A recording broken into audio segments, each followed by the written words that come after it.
मंडळी, कोंबडे मस्त की फिरतात इथे. हे तर मोठे आहेत, पण आता काय झालं आहे की कोंबडी मस्त की पिल्लांना घेऊन आलेली आहे बाहेर, मस्त फिरते आहे.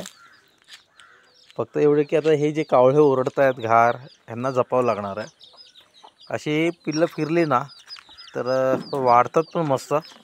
पण काय होतं माहिती आहे की वाढ होते पण हळूहळू होते, आणि आतमध्ये ठेवल्यामुळे आहे ना वाढ लवकर होते, कारण की त्यांना कुठे मुवमेंट करता येत नाही. आणि आता आपल्याकडे जे कोंबडे आहेत ना, जे लहान पिल्लं, त्यांना पण आपल्याला 10 दिवसामध्ये आता सोडायचं आहे बाहेर.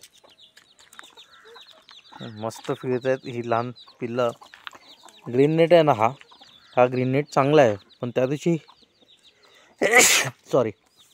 दिवशी इथे मुंगूस आलेला आतमध्ये. कुठून आला माहीत नाही, पण काठी घेते मारायला गेलो, पाय स्लिप झाला माझा आणि मी पडलो आणि इथून कुठून तो गायब झाला. तर हे बघा, हे असे आवाज करतात. म्हणजे मुंगूस, कावळे, घार आले ना, किंवा कुठल्या चिमणीचा आवाज वेगळा आला तर असे रिॲक्ट करतात. माझे सकाळी मित्र आले होते, म्हणजे काल आले होते, आणि सकाळी गेले ते गोव्याला. मलाही बोलवले होते चल म्हणून, पण काय आलं की आपण हा प्रपंच आता निर्माण केलेला आहे, तर आपल्याला कुठे जाता येत नाही. बायको गेली मुंबईला, भावाचं लग्न असल्यामुळे, चुलत भावाचं, तर मावशीच्या मुलाचं. तर ती नाही आहे ना, तर ती असते तर मी गोव्याला गेलो असतो मित्रांबरोबर. तर इथे बघू शकता मस्त हे पिल्लं फिरत आहेत. तशीच पिल्लं आतमध्ये पण फिरत आहेत. हे बघा ना, इथे अशी हे पिल्लं सगळीकडे फिरत आहेत. तर आपले हे जे पिल्लं आहेत ना, ते आता 10 दिवसांनी आपण त्यांना बाहेर सोडणार आहोत. हे पिल्लं इथे फिरत आहेत, इथे फिरतात. इथे त्या कोंबडींना सगळ्यांना मी मोकळं केलेलं आहे. 50 पिल्लं आपले गेले आहेत. आता काय झालं की जे काम करत होतो डबल, ते थोडंसं आता सिंगलमध्ये झालं आहे. म्हणजे आता कमी काम झालेलं आहे, लोड कमी झालेला आहे. जास्त इथे जाळी होते ना, तर काम भरपूर करावं लागायचं. आता कोंबड्यांना पण आहे ना रिलीज केलं आहे, जेणेकरून ते आता पुन्हा अंड्यांवर येतील. जे कोंबड्या आहेत त्या कोंबडे भारी आहेत, पण कोंबडी जी आहे ना, तर हे बघा, कोंबड्या आहेत ना, ह्या कोंबड्या हे एकदम ॲग्रेसिव्ह आहेत. म्हणजे सगळे ॲग्रेसिव्ह आहेत एकदम, एकमेकांना मारतात आणि चेहऱ्याची पूर्ण वाट लावून घेतात. ज्या मंडळींना पिल्लं वगैरे पाहिजे असेल ना, तर मार्चमध्ये मिळतील. आता बुकिंग झालेले आहेत. फक्त एवढे की ॲडव्हान्स त्यांना सांगतो. बरेच जण ऑर्डर देतात, पण ॲडव्हान्सच्या वेळी खूप मोठा प्रॉब्लेम होतो. तर त्यांना सांगितलं की तुम्ही काही अमाऊंट आहे तर ती तुम्ही पे करा, पण त्यावेळी मग कोण करत नाही. नंतर मग फोन केला, बोलतो की आम्ही ऑर्डर दिली होती, आणि दुसरा बुकिंग करतो ना, त्यावेळी मोठा गोंधळ होऊन जातो. तर ॲडव्हान्स बुकिंग करा, कारण की काय माहिती आहे की तसं आम्हाला काम करता येतं कुक्कुटपालनमध्ये आहे ना. कारण की हा लाईव्ह स्टॉक आहे.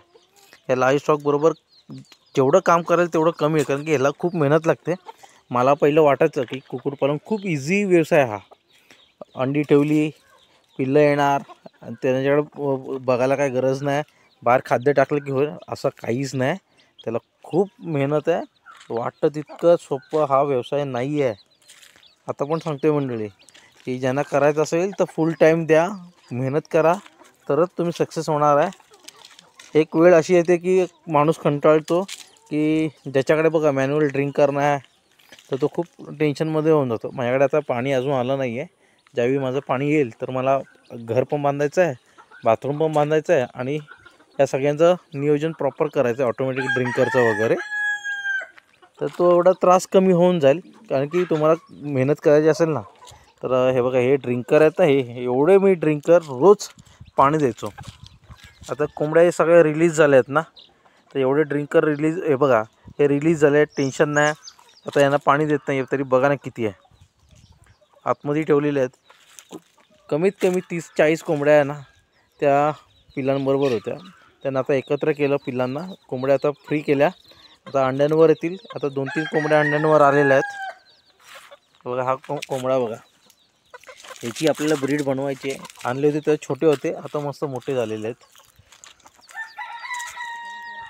तर कोणाला कोंबडे पाहिजे असेल ना, तर कळवा. जेही पिल्लं वगैरे पाहिजे असेल तर. पण आता नाही, मार्चमध्ये मिळतील तुम्हाला. आता थोड्या दिवसामध्ये हे पिल्लं सगळी आतमध्ये जातील. पिंजऱ्यामध्ये. आणि नंतर मग 15-20 दिवसानंतर म्हणजे चांगले मोठे झाले म्हणजे 15-20 नाही पण सव्वा महिन्यानंतर मी त्यांना बाहेर काढेन, कारण की ते थोडे हेल्दी पण होतील, मोठी पण होतील, जेणेकरून कावळे वगैरे त्यांना अटॅक करणार नाही.